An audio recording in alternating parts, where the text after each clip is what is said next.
She was auctioned after the mating ceremony still bleeding, until a lone alpha bought her out of Defiance. I still remember the moment my body betrayed me. The moonlight pressed against my skin like a warning, my breath breaking, my knees slipping against the cold stone floor. And when he touched me, my so-called fated mate, my entire being recoiled so violently I tasted blood. Tell me, how does an Omega survive a ritual that feels like it's tearing every instinct apart? How does a girl stand still while the bond meant to anchor her instead feels like it's trying to swallow her whole? I think the worst part wasn't the pain. It was realizing that the moment I fell, shaking, someone in that room whispered, "She won't make it through the night." Welcome back. My Rainmakers, this is Rain Romance Library, where storms turn into stories and love hits like thunder. Before we continue, go ahead and subscribe. Why? Because you and I both know you'd be angry if this story burns you alive and you miss the next episode. Hit it now. Don't embarrass your future self.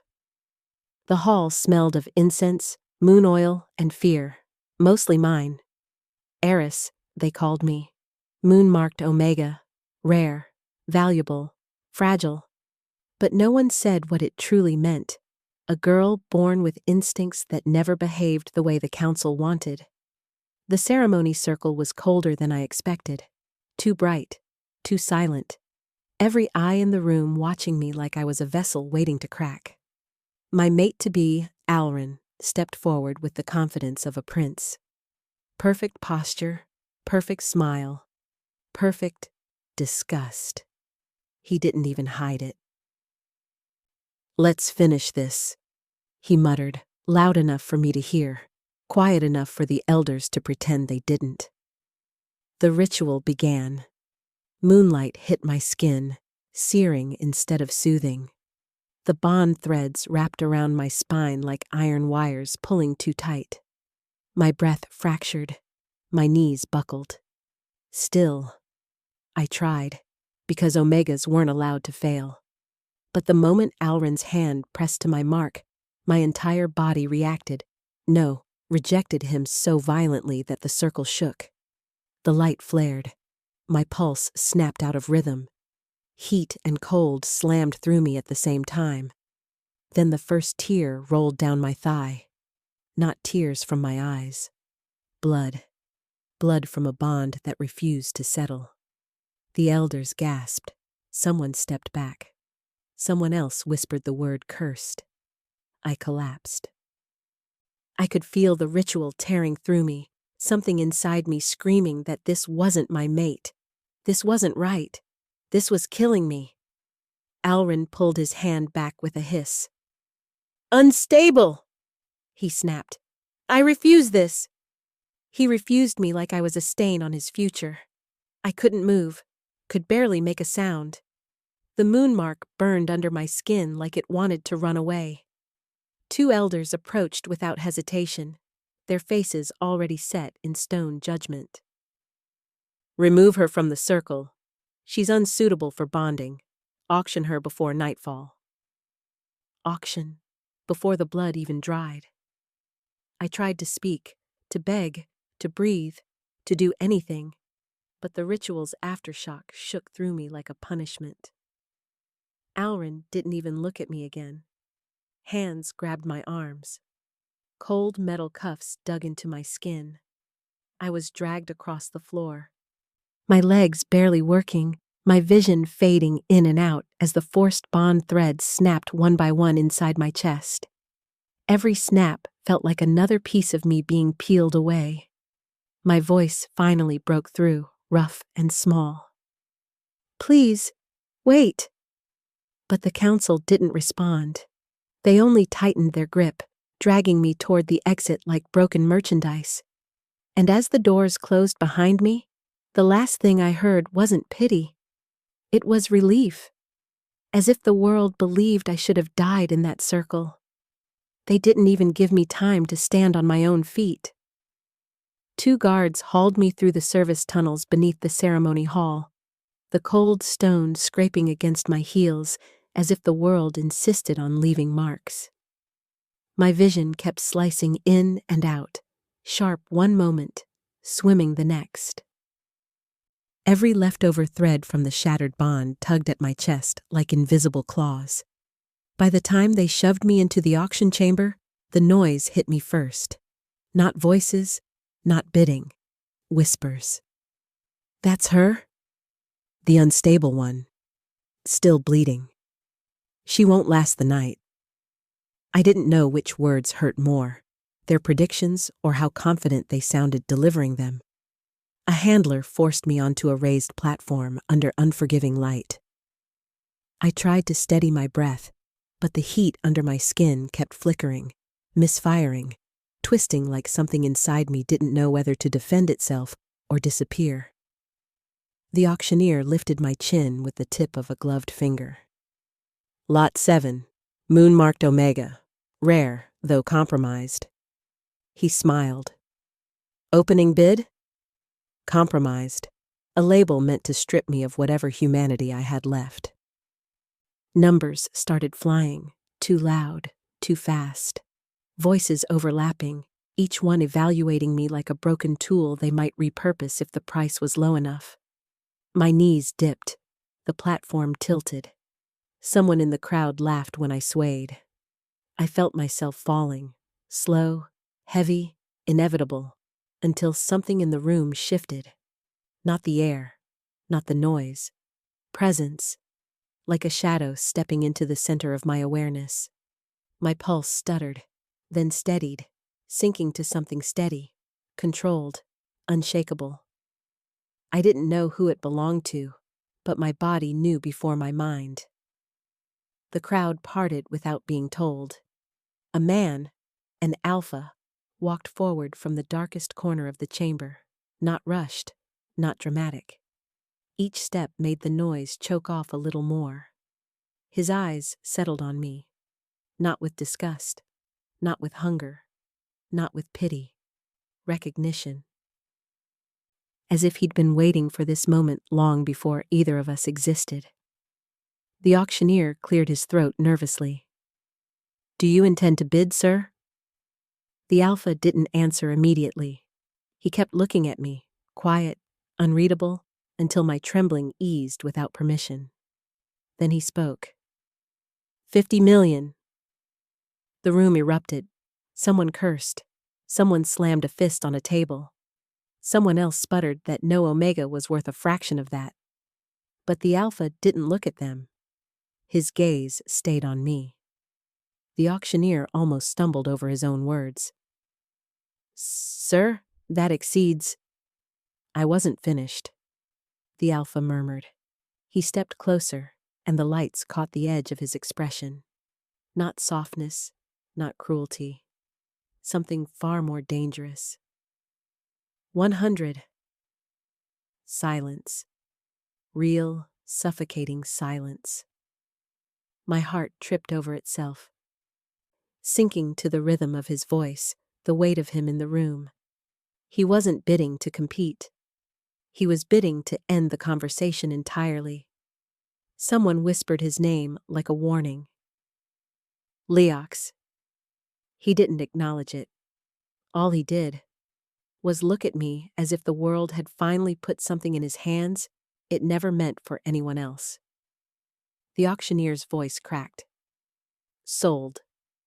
The gavel struck, but the moment it echoed, the strain in my chest pulled tight, like something inside me recognized him before my mind caught up. Before I understood anything at all. I felt it.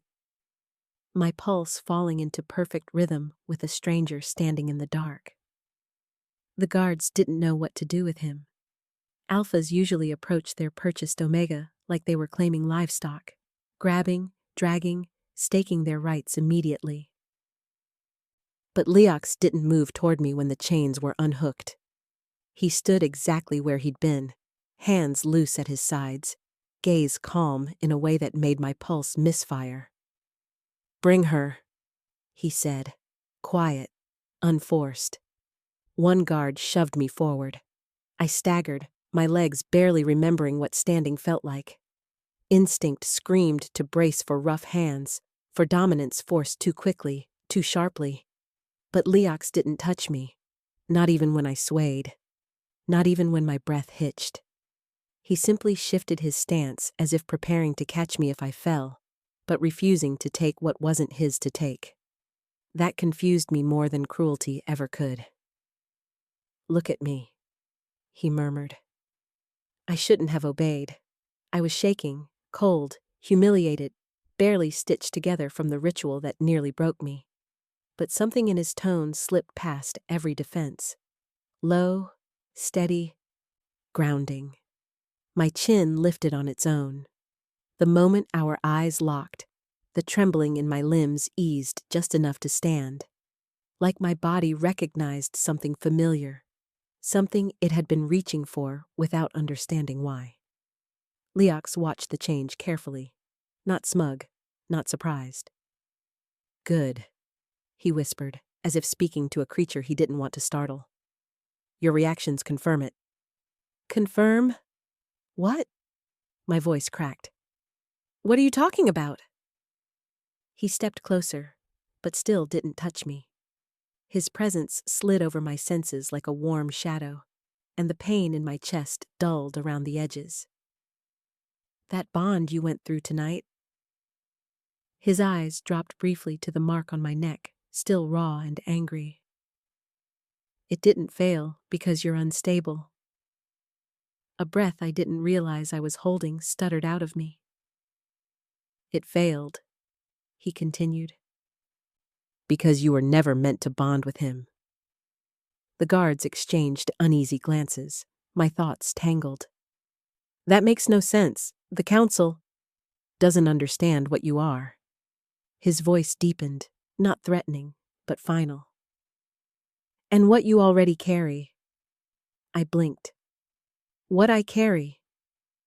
Leox leaned in, not close enough to touch, but close enough that his breath warmed the air against my cheek. My spine reacted instantly, heat swirling through the parts of me that still hurt. He noticed. His eyes narrowed slightly, like he'd expected that exact response. "You feel it too," he murmured, "even if you don't know what it means yet." My heartbeat tripped. My legs weakened. Leox lowered his voice until it felt like it slid directly under my skin. "The bond didn't break," he said. "It refused, because you're already tied." I froze. No. That wasn't possible. If I were bonded, I'd feel it, wouldn't I? My denial must have shown on my face, because Leox tilted his head, studying me with unsettling patience. "You think your instincts misfired," he said softly. "You think your body rejected him out of weakness." A pause, sharp, deliberate.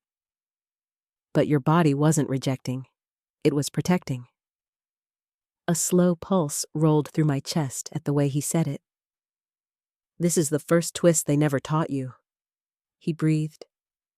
"An Omega's true bond forms long before ceremony, long before ritual, sometimes long before meeting the one it belongs to." My breath caught. He stepped half a pace closer. "And yours." His eyes locked onto mine, unblinking, unguarded. "Has been pulling toward me since the moment you were dragged onto that stage." The room seemed to shrink around us. "You didn't buy me to save me," I whispered. "No," he answered without hesitation. "I bought you because you reacted to me like you were made for no one else." Something inside me, silent until now, throbbed in agreement. Quiet, dangerous, undeniably real. Morning didn't arrive gently. I woke with a sharp inhale, the remnants of the spiral still echoing under my skin. Not pain, just the memory of how violently my instincts had pulled toward him. I sat up too fast, bracing my palm against the cool earth. Leox was already awake. Of course he was. He stood a few paces away, back turned, watching the tree line like he hadn't moved all night. His posture looked carved from tension, shoulders tight, hands clasped behind him as if holding himself in place took effort. He hadn't touched me. He hadn't even sat beside me. But he hadn't left.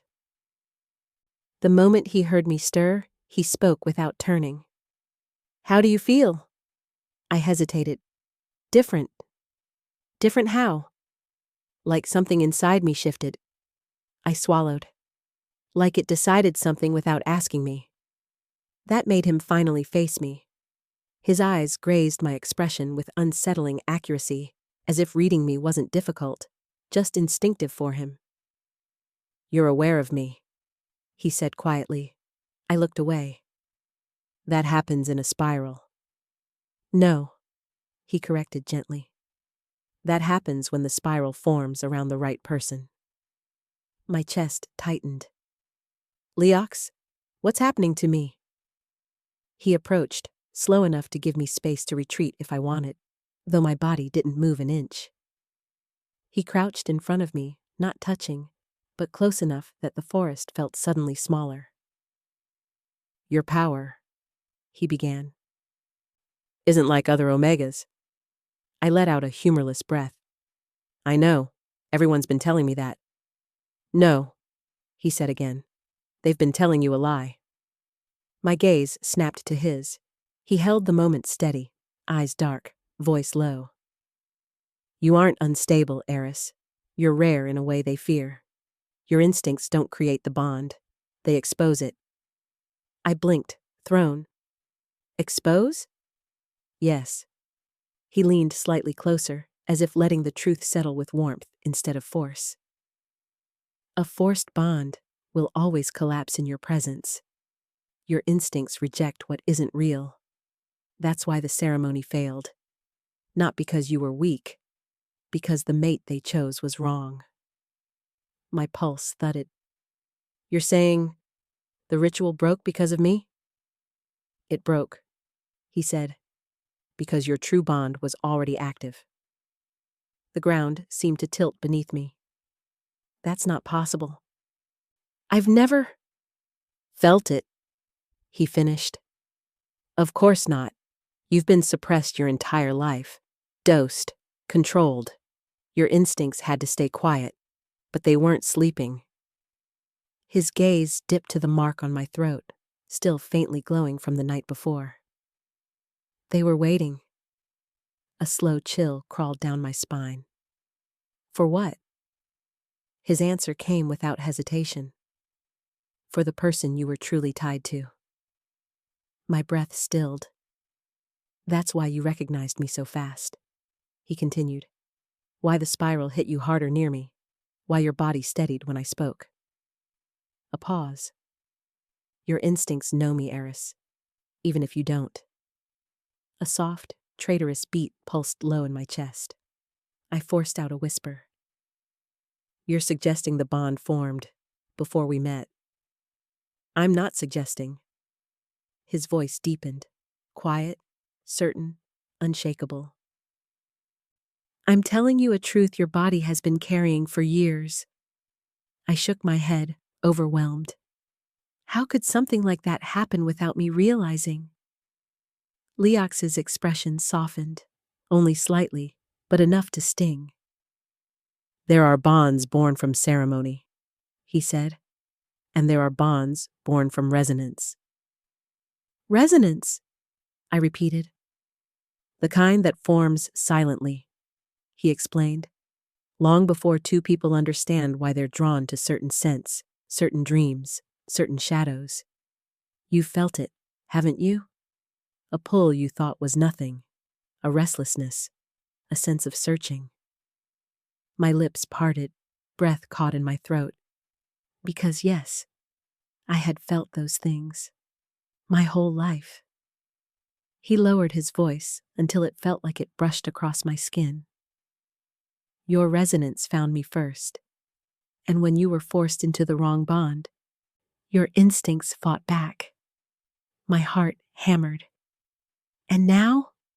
I whispered. His answer was gentle and devastating. Now it's waking up, and so are you. The forest changed before I heard the first footstep, a shift in the air, too sharp, too coordinated. Leox's head snapped toward the ridge just as a signal whistle cut through the trees. Hunters, not scouts, elimination squad. Leox grabbed my arm, then stopped himself, fingers hovering just above my skin before he redirected with only his voice.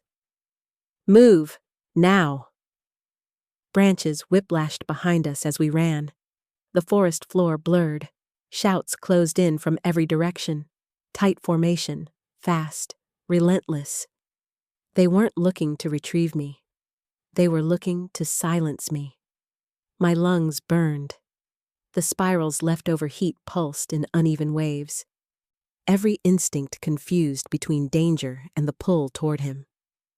Leox kept pace without strain, but the tension in his shoulders sharpened with every sound behind us. They shouldn't have found us this fast, I gasped. They didn't find us, he said. They tracked you. That hit harder than the branches scratching my arms. A bolt sliced past my face, silver-edged. It hit a tree and exploded into bright dust meant to stun Omegas. Leox cursed under his breath. They're not playing for capture. Another whistle, closer. He didn't hesitate. He pulled me behind a fallen trunk, crouching so close our breaths tangled in the cold air. Stay down, he murmured.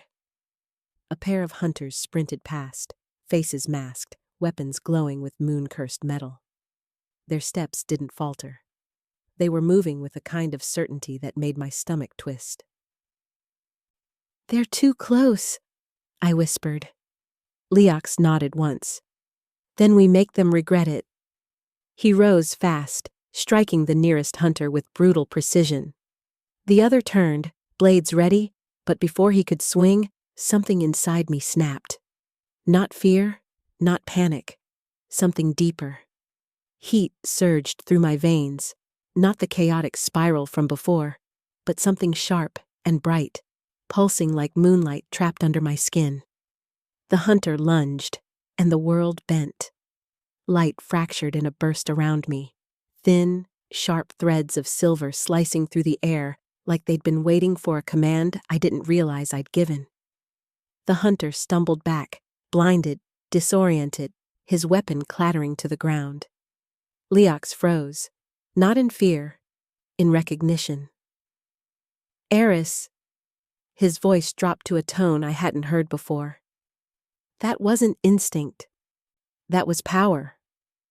I stared at my trembling hands, silver flickering over my skin like a shattered halo. I didn't mean to. You didn't force it. His eyes were dark with something that wasn't shock. You revealed it. No time to question it. More hunters poured into the trees, closing in fast. Leox grabbed my wrist, not flesh, just fabric, pulling me along as we bolted through a narrow ravine. The moon dipped behind a cloud, shadows swallowing everything but the faint glow still clinging to my skin. He spotted the storm shelter first, half hidden under collapsed stone, barely a space big enough for two breathing bodies. In here. I didn't argue. We slipped inside, crouching low as hunters thundered past overhead. The shelter was dark, tight, every inch steeped in cold air. But the second my shoulder brushed the edge of his coat, the heat in my chest surged again. Leox stiffened, not in discomfort, in awareness. The space was too small, too close. Every breath between us felt charged, like the forest's danger had condensed into the tiny gap separating our bodies. He kept his voice low, steadying himself more than me. You're safe for now. But he wasn't looking at the entrance. He was looking at me, the silver glow fading slowly from my skin, leaving behind a warmth that pulsed in time with his breathing. My heartbeat tripped, his jaw clenched. The storm outside wasn't what threatened to break us. It was the heat simmering in this tiny space, pulling tight like an unseen thread, daring either of us to move just an inch closer. And neither of us did. But the wanting hung between us like a quiet, dangerous flame. The shelter stayed dark. Too dark. Only our breathing filled the cramped stone hollow, rising and falling in uneven rhythm, his steady, mine trembling. The glow from my earlier outburst had faded from my skin, but its echo hadn't. The aftershock pulsed through me in slow, unsteady waves, each one tugging at the thin thread of self-control I had left. Leox kept his back against the wall, posture rigid, fists pressed into the dirt as if grounding himself took effort. I could feel him trying to keep distance. I could also feel how impossible that was becoming. The bond was awake now, alive, aware, watching us from the inside. Another tremor ran through me. I tried to swallow it down, but the sound that escaped, quiet, shaky, broke the space between us. Leox's head lifted instantly. Eris. Not a warning, not comfort. Something in between, strained, low, dangerously close to losing shape. I'm fine, I whispered.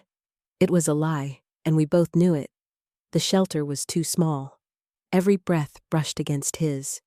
Every shift of my body drew a crackle in the air, like static, hungry for a spark. Another wave hit, heat threading up my spine, settling beneath my ribcage. My hands clenched against the fabric of my clothes.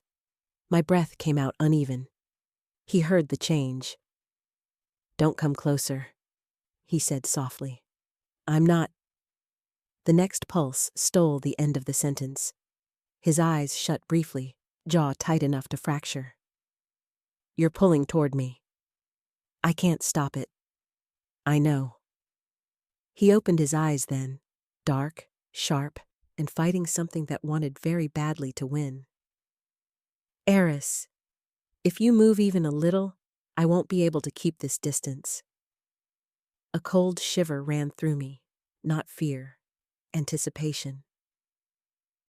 I didn't ask you to stay distant, I breathed. The words slipped out before I could think. They hung in the air like heat. Leox inhaled sharply, a controlled, desperate sound. This isn't the moment for... A softer tremor cut through me, a small, involuntary sound rising behind it. Not loud, but enough to unravel him. His hands pressed deeper into the dirt, muscles trembling with restraint. Don't make that sound again. I swallowed. Why? Because, he said through his teeth, I won't be able to pretend I don't hear what you're asking for. The shelter felt even smaller. Another wave hit, slow, warm, dizzying. My body leaned forward on instinct, chasing steadiness like gravity. I didn't reach for him, but I didn't pull back either. The inch I moved shattered his last line of control. Leox moved. Not rough, not rushed, just decisive. His hand came up, stopping just short of my cheek. His fingers hovered there, barely brushing the heat of my skin, not touching, yet everything inside me surged at the nearness. Eris. My name left him like a warning he no longer believed in. I'm trying, he whispered, voice fraying. I'm trying so damn hard not to take what you don't understand you're offering. I understand, I breathed. He let out a low sound, almost a growl, almost a plea. And then, just once, his restraint snapped enough for a single forbidden touch. His fingers slid along my jaw. Barely there, barely real. But the moment it happened, the bond inside me lit like a fuse, heat flooding through my chest, breath catching, legs weakening under the weight of sensation I wasn't prepared for. A soft, helpless sound escaped me. He exhaled against my skin. Don't. His voice shook. Don't sound like that. But he didn't pull his hand away. He held my jaw gently, thumb resting near the corner of my lips as if memorizing the shape of the moment. His forehead lowered to mine. No pressure, just warmth. "I shouldn't touch you," he whispered. "But you did," I murmured. His breath stilled. "And I will again," he said softly, "if you tremble like that one more time." The bond pulsed, slow, deep, claiming. The storm outside was nothing compared to the one inside this shelter. The air inside the shelter shifted first, sharp, wrong, cold enough to slice through the heat still clinging to my skin. Leox felt it too. He lifted his head from mine, every muscle going still, hand sliding from my jaw to hover near my waist, not touching, but ready to pull me behind him in a heartbeat. A voice cut through the dark outside.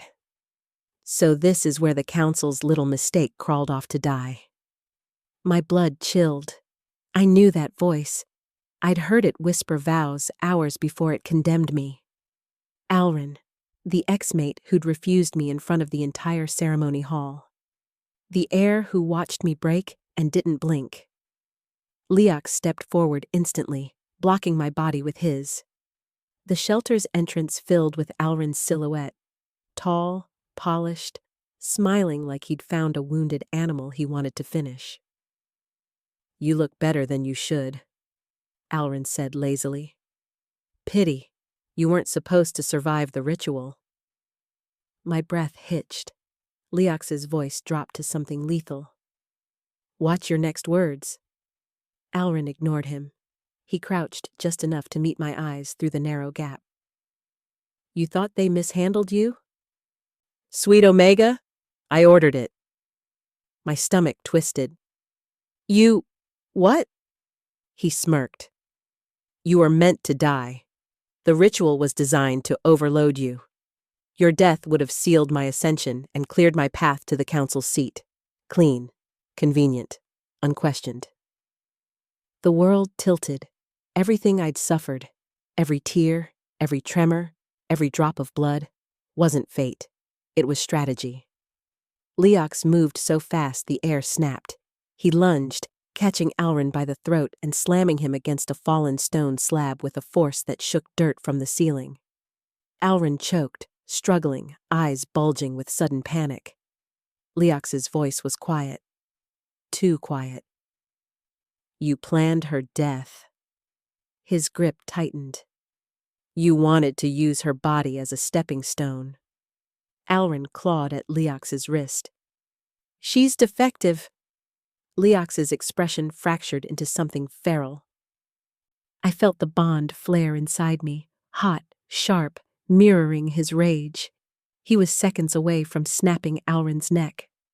"Leox!" My voice shook, but not from fear.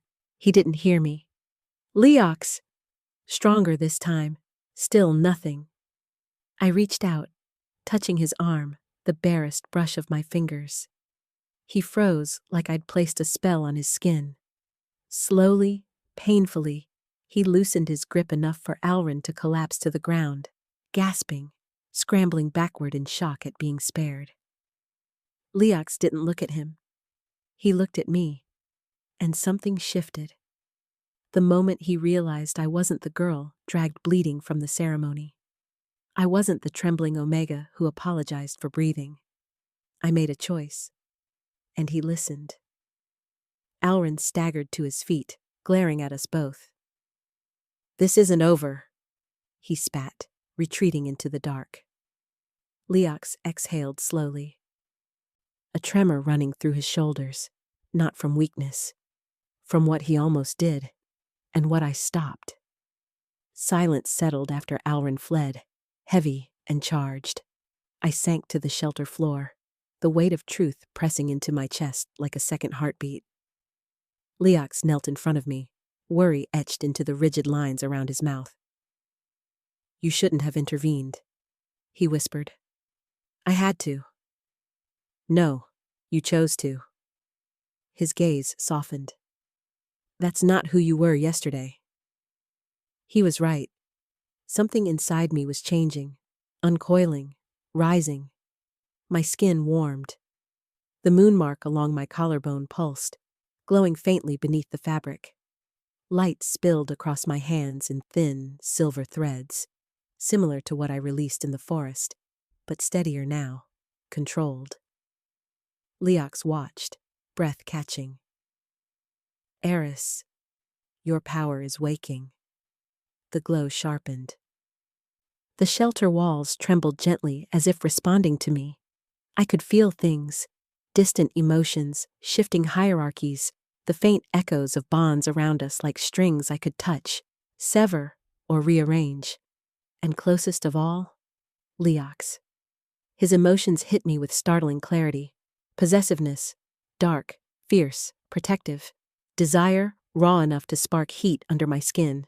Fear of losing control, or losing me.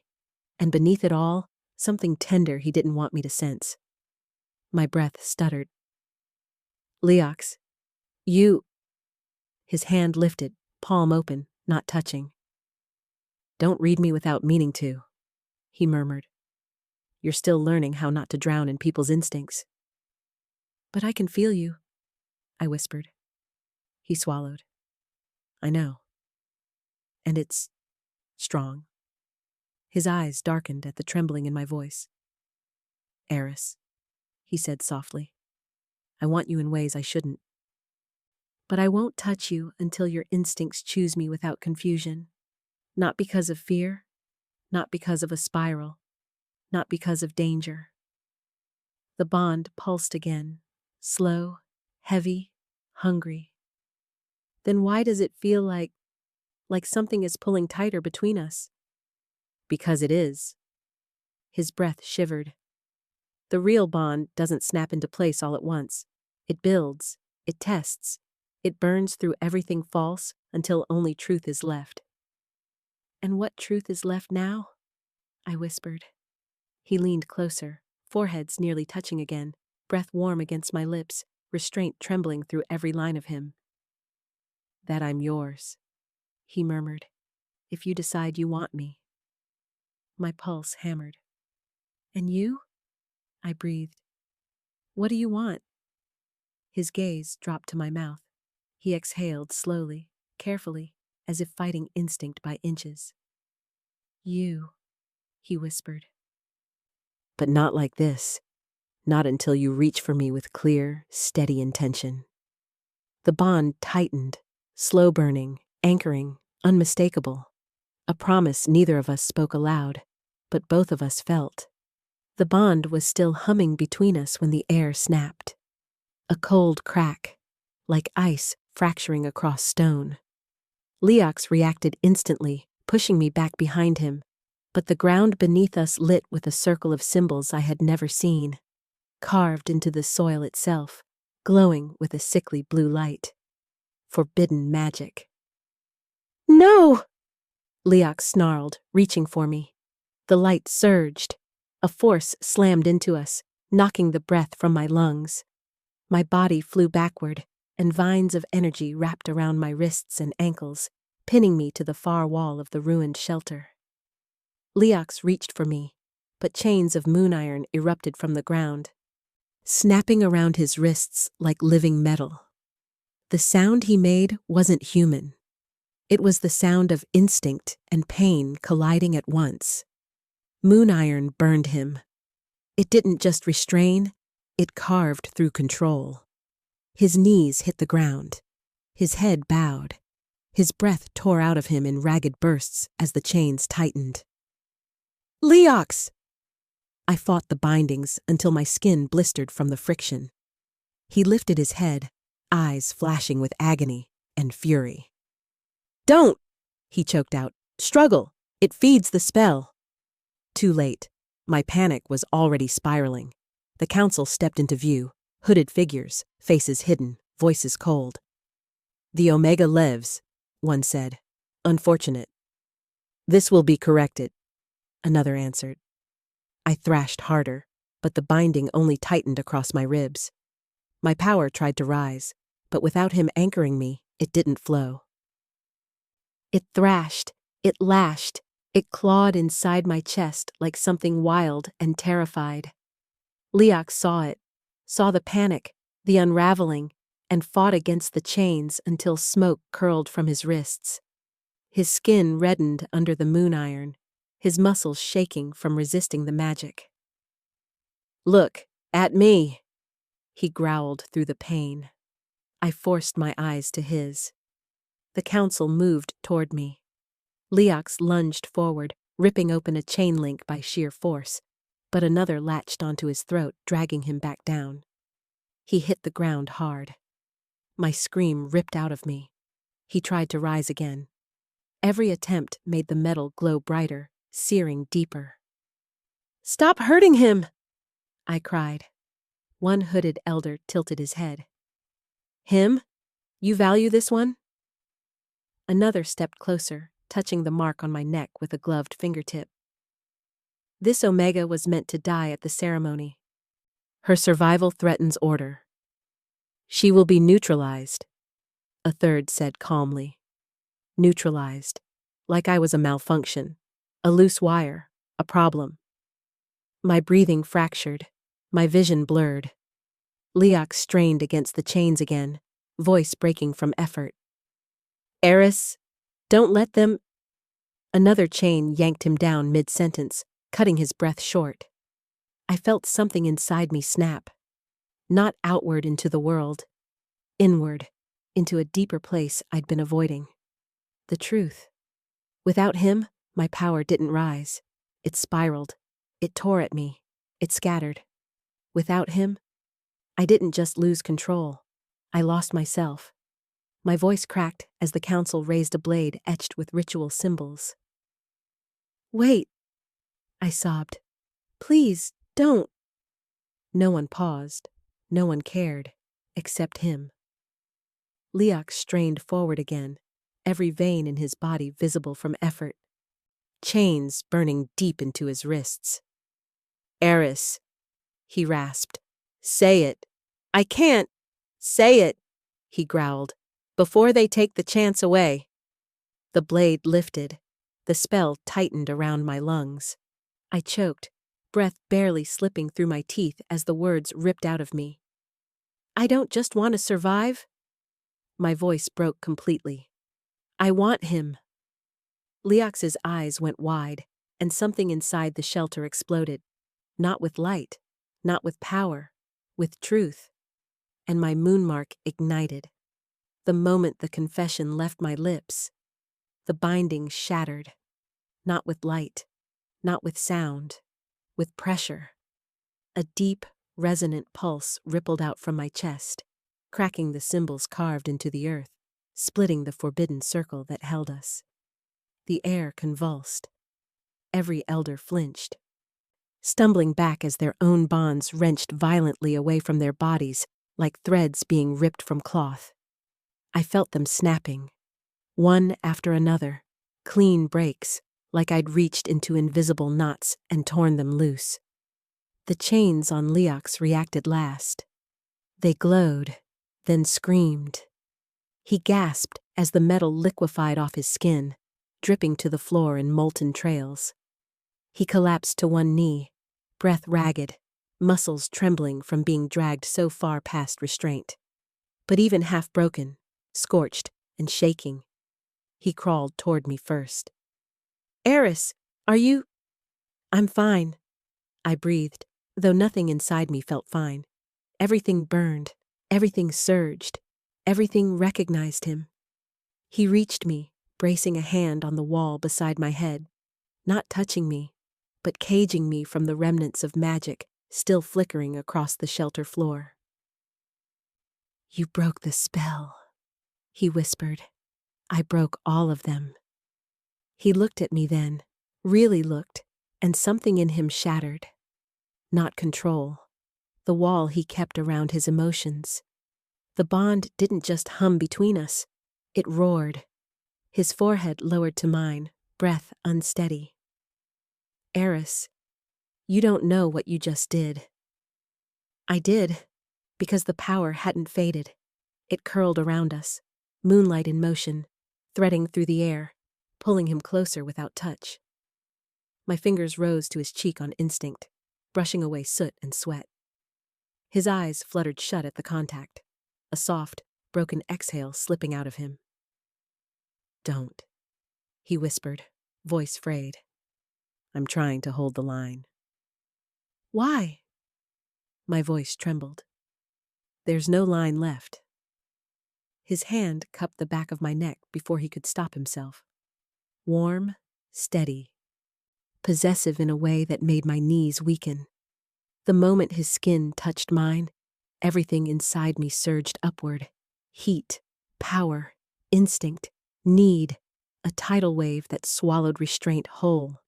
He groaned, low, caught between pain and desire. "Eris, if I touch you like this, I won't be able to stop." "Then don't stop." His other hand slammed into the wall beside my head, caging me fully now. His breath dragged across my cheek, uneven and hungry. His body trembled, not from weakness, but from how hard he was fighting himself. "You don't understand what you're asking for," he murmured. "I do," I whispered back, fingers gripping his coat. "I chose you, not the spiral, not the fear. You." The last thread of his restraint cracked. He pressed closer, not claiming, not consuming, but like he needed to feel me breathe to stay upright. The heat between us wasn't gentle. It was raw, wild, pulling us both off balance. My hands slid up his chest, feeling each shuddering inhale. His mouth brushed my jaw, just barely, a promise, a warning, a surrender. "You have no idea," he whispered against my skin, "what it does to me when you reach for me first." His voice dipped lower, rougher. "No idea how long I've waited for you to choose me without the world forcing your hand." The air tightened. The bond tightened. I arched into him without thinking, breath tangling with his. His grip on my neck tightened just enough to ground me, dominance melting into tenderness, control breaking against the edges of need. He shuddered, forehead pressing harder to mine. "Eris, if I take you now, there's no going back." "Then don't let me go back." A sound escaped him. Low, deep, reverent, as if I'd spoken a vow instead of a plea. His lips brushed my skin again, slower this time, deliberate. Heat pooled everywhere his breath touched. "I will not hurt you," he whispered, "not when you finally step toward me." "You're not hurting me," I said, voice breaking. "You're the only thing holding me together." His hands slid to my waist, pulling me closer until our hearts beat against each other, rhythm merging, heat spiraling. His next words were spoken against my throat, a vow, a claim, a confession. "You want me," he breathed, "but you have no idea how completely I want you." My entire body shivered. He lifted my chin with trembling fingers. "Say it again," he whispered. "That you want me. Say it while you're steady, so the bond knows it's true." I met his eyes, dark, burning, softened only for me. "I want you." The shelter seemed to exhale. Leox did too, like he'd been waiting his whole life for that exact sound. The storm clouds broke just as we stepped out of the shelter, not with light, but with silence. A silence so absolute, it felt like the world was holding its breath. The council stood in a circle around the ruins of their shattered spellwork, their robes scorched, their composure cracked. They had expected me to fall apart. Instead, I walked toward them with Leox at my side, his hand hovering near my back, not guiding me, not claiming me, supporting me, matching me, because he no longer stood over me. He stood with me. The moon mark on my skin glowed brighter with every step, silver threads rising like smoke around my arms. They weren't wild anymore. They obeyed. One elder pointed at me with trembling fingers. "She's become unstable." "No," Leox said, voice edged with steel. She's become aware. The ground shuddered beneath us. I didn't reach for my power. I just stopped resisting what had always been mine. Bonds around the clearing lit up, the invisible strings connecting every wolf in sight. They glowed faintly, pulsed, flickered like candle flames. All false, all brittle, all breakable. My chest warmed. The moonmark brightened. Leox stepped closer, the heat of his presence brushing against my shoulder. "Eris," he murmured, "don't hold back." I didn't. I exhaled, and every false bond snapped at once. Elders screamed as their power collapsed. Warriors fell to their knees, gasping as the hierarchies they'd lived under shattered like glass. The air rippled, the sky seemed to pulse, and the moon itself flickered inside my veins like a second heartbeat. Leox watched me with something bordering on awe, and something deeper, darker, unmistakably mine. "You were never cursed," he whispered. "You were the truth they feared." The council staggered back, powerless now, stripped bare by the very Omega they tried to erase. Their leader raised a shaking hand, voice cracking. "You cannot rewrite the law." I cut through his words without speaking. The moonmark flared, and a wave of pressure rolled outward, bending the air, warping the edges of reality for a heartbeat. The council collapsed under it, choking on the weight of a world no longer bending to them. When the air steadied, Leox stepped beside me, closer than before, our breaths mingling, our bond humming like a slow, deep storm. "You ended them," he said softly. "No," I breathed, turning to him. "We ended what they forced on all of us." The bond between us tightened, not in hunger, not in fear, but in certainty. His hand lifted to my jaw, the touch soft, reverent, but edged with the same heat we'd nearly drowned in inside the shelter. My breath caught. His thumb brushed the corner of my mouth, slow, claiming, meant for no one else to see. "You've rewritten everything," he murmured, forehead resting against mine. "Not just the laws. Me." Heat spiraled under my skin, deep and electric. It wasn't spiral-driven instinct anymore. It was choice. My hands rose to his chest, feeling the steady, powerful rhythm beneath my palms. "I want this," I whispered. "I want you, not because fate pushed me, but because I choose you." Leox's breath trembled against my lips. "Then let it complete," he said, voice low, aching, reverent. "Let our bond settle the way it was always meant to." I leaned into him, the world falling quiet except for the sound of our hearts entwining. The bond closed around us, not gentle, not soft, but fierce, consuming, whole.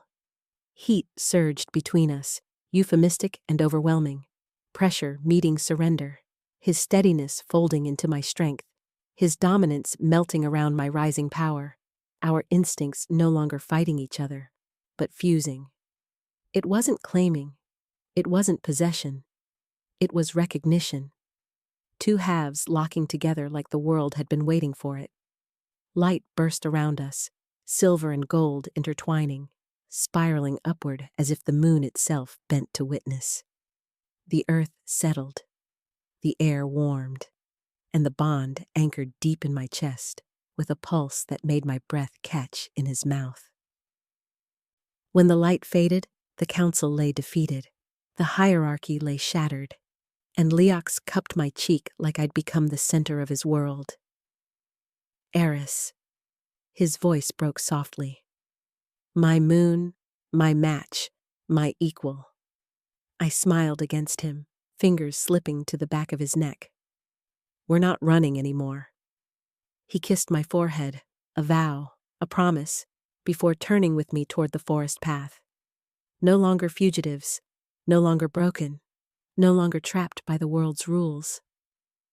We walked forward together, the Alpha and the Omega, destined to end every lie written about power, instinct, and fate, and rewrite everything